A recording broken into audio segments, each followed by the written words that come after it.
श्री शिवाय नमस्तुभ्यम। हर हर महादेव। दोस्तों, इस वीडियो में गुरुजी आपको एक बहुत ही अच्छा उपाय बताएंगे जो आप प्रदोष या शिवरात्रि किसी भी दिन कर सकते हैं तथा आज की कथा की मुख्य बातें बताएंगे। अब गुरुजी से उपाय सुनिए। क्या लेकर आई साथ में? जम के बोलो जरा जल्दी से। पारिजात के पुष्प।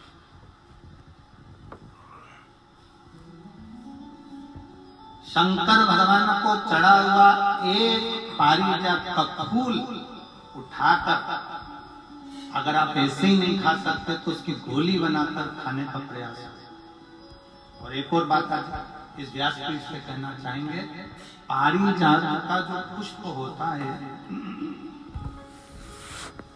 पारिजात का जो फूल होता है, उस पुष्प के नीचे जो एक केसरिया कलर की डंडी होती है, करें दर्शन आप लोगों ने?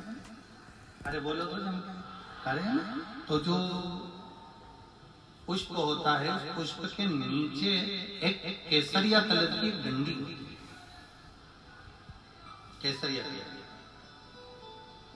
अगर बाबा की कृपा आप पर हो जाए और कहीं से पारिजात के थोड़े बहुत फूल आपके पास में एकत्रित हो जाए और मान लो वो पुष्प तुमने शंकर जी को नहीं चढ़ाए हैं और उसके नीचे की जो डंडी है उसको तोड़कर तुमने सुखा लिया, सुखाने के बाद उसको पीस लिया, पीस कर उसको अपने डब्बे में रख लिया। जब भी भगवान शंकर के मंदिर में जाए और उसका अगर आप शंकर भगवान को केसर तिलक लगाना प्रारंभ करें तो मनोकामना शीघ्र पूर्ण होगी। पारिजात के पुष्प का इतना वर्णन है और कोई कहे कि गुरुजी आप ये पारिजात के वृक्ष का जो वर्णन कर रहे हो, आप जो ये पारिजात के वृक्ष का वर्णन कर रहे हो, तो हमारा निवेदन है कि इसको हमने हरिवंश पुराण में से लिया।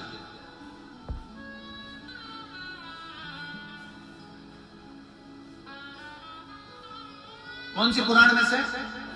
हरिवंश पुराण में। पारिजात के फूल का वर्णन हरिवंश पुराण के अंतर्गत जो वर्णन किया गया है, पुष्प का जो वर्णन किया गया है, शिव को माता लक्ष्मी समर्पित करती है भगवान शंकर को पारिजात का पुष्प। और अगर भगवान ने कृपा करी हो आपके यहाँ, आपके नजदीक में, आपके अड़ोस पड़ोस में कहीं आपके अड़ोसन पड़ोसन पीछे वाली धड़ोसन, अगर किसी के यहाँ पर अगर पारिजात का कोई पौधा हो, पारिजात का अगर कोई वृक्ष हो, तो प्रयास करना एक पारिजात की पत्ती को अगर अशोक सुंदरी वाली जगह पे चढ़ाकर, आपके घुटने में तकलीफ है, कमर में तकलीफ है, आप नहीं चल पा रहे हो, नीचे नहीं बैठ पा रहे हो, तो कम से कम 1 महीना लगातार पारिजात की पत्ती को शंकर पर चढ़ा हुआ, वो पारिजात की पत्ती को मल कर भले पानी से निकलो, चाहे तुम चबा कर निकलो, उसको रोज सुबह के समय अगर खाना प्रारंभ करोगे, 8 दिन 10 दिन के अंदर तुम्हारा पाँव काम करना चालू करेगा और तुम चलोगे, ये निश्चित है। कितना भी कमर में दर्द हो, कितने भी पाँव में दर्द हो, आपको चलना होगा। पारिजात के फूल का, पारिजात की पत्ती का बड़ा बड़ा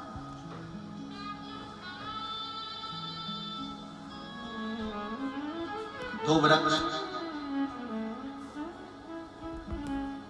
समुद्र मंथन के अंदर प्रकट हुए। कितने?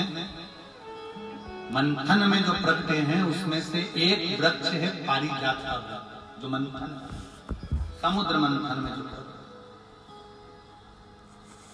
है। आप लोगों के आसपास में कहीं पारिजात का पौधा या वृक्ष किसी के आसपास में है? बहुत बहुत साधु आ गया।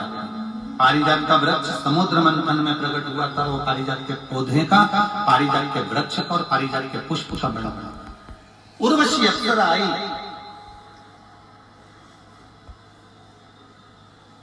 और उस उर्वशी अप्सरा ने भगवान शंकर को पारिजात का पुष्प समर्पित कर।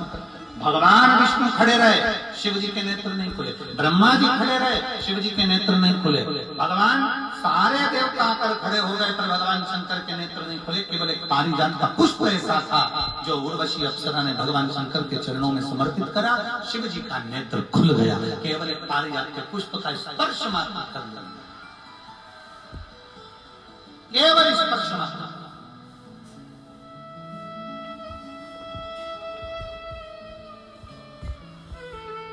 शंभो शरण मागो घड़ी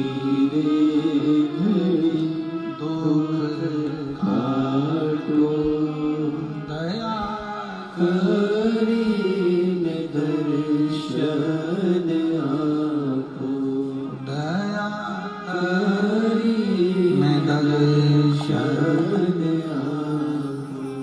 आरी जात के पुष्प का महत्व।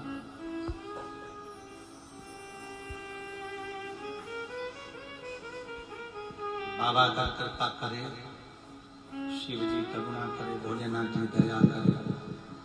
शिव जी की कृपा यदि आप पर हो और बाबा देवादिदेव महादेव की करुणा हो, आपके नजदीक में पारिजात का अगर पौधा है तो उसकी फूल या पत्ती शिव को समर्पित,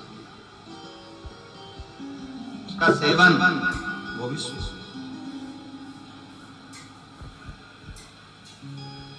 भगवान शंकर की कथा करते हैं, बाबा देवादिदेव महादेव का चरित्र।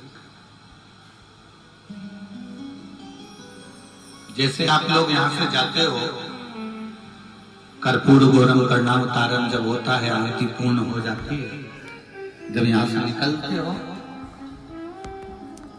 तो अपने मन की कामना कर कर बाबा को प्रणाम कर कर जमीन के से रज को छूकर अपने हृदय से और मस्तक पर लगाकर प्रणाम कर कर फिर जाते हो। ऐसे प्रणाम कर कर जाया करो और बाबा से झोली पसार कर प्रणाम कर कर कहा, भोला सब दुख काटो ओ भोला सब दुख काटो।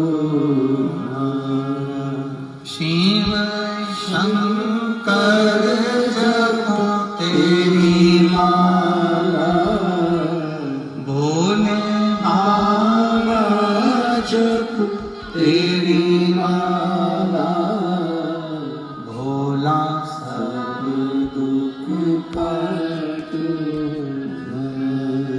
ओ भोला सब दुख काटो। शिव के नेतृत्व में भगवान शंकर ने पूछा, भगवान देवादिदेव महादेव ने पूछा, भगवान शंकर पूछे, नारायण आपका आगमन क्यों हुआ? नारायण थोड़ा आवाज बढ़ाओ रे भाई, आपका आना क्यों हुआ? क्यों आए? किस लिए आया? तुम्हारा आना क्यों हुआ? किस लिए? नारायण ने कहा, बस केवल एक कारण से आना हुआ। भगवान कृष्ण ने पांडवों को बता दिया है कि आप चौसर खेलते हो और आपके बराबर कोई चौसर नहीं खेल सकता, इसलिए पांडवों ने जिद पकड़ी है कि वो आपके साथ में चौसर खेलना चाहता।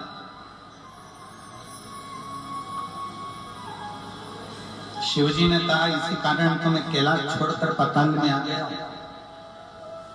कि मुझे पांडवों के साथ चौसर नहीं खेलना। अरे कैसे नहीं? आप जानते नहीं हो,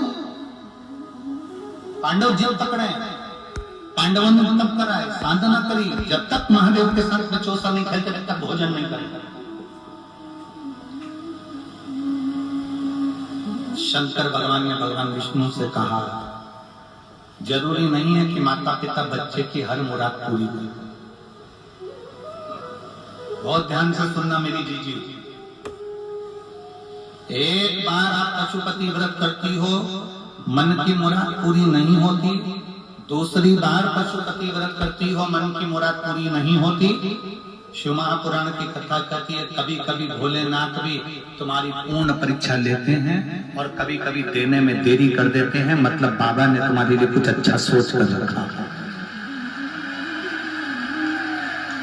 बाबा ने तुम्हारे लिए कुछ अच्छा सोच कर रखा होगा, इसलिए बाबा तुमको देने में थोड़ा से पीछे हटा।